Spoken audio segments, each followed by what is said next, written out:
എന്തിനാ ഈ മതം? നമ്മൾ അതന്നെ ആലോചിക്കേണ്ടത്. എന്തിനാണ് ഈ മതം? മനുഷ്യന്റെ സ്വന്തമായ തീരുമാനങ്ങൾ പലപ്പോഴും പഴക്കുമ്പോൾ അതിനെ തിരുത്താനും മനുഷ്യനെ എപ്പോഴും ധാർമ്മികമായി മുന്നോട്ട് കൊണ്ടുപോകാനുമാണ് മതം. 100% ഇസ്ലാം അങ്ങനെയാണ്.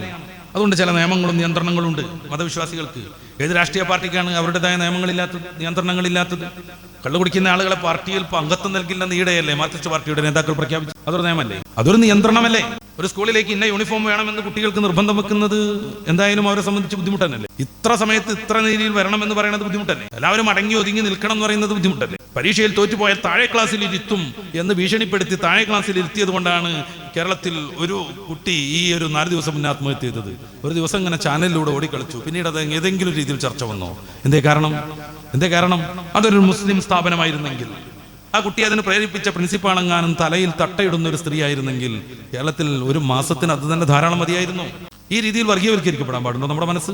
ഇതൊക്കെ നിയമങ്ങളല്ലേ? ഈ നിയമങ്ങളൊക്കെ പ്രയാസമുണ്ട് എന്നതുകൊണ്ടല്ല ആ കുട്ടി ആത്മഹത്യ ചെയ്തു. 3 മാർക്ക് കുറഞ്ഞു എന്നാണ് പറയുന്നത്. അത് കാരണം ആ കുട്ടിയെ താഴെ ക്ലാസ്സിലേക്ക് ഇരുത്തി.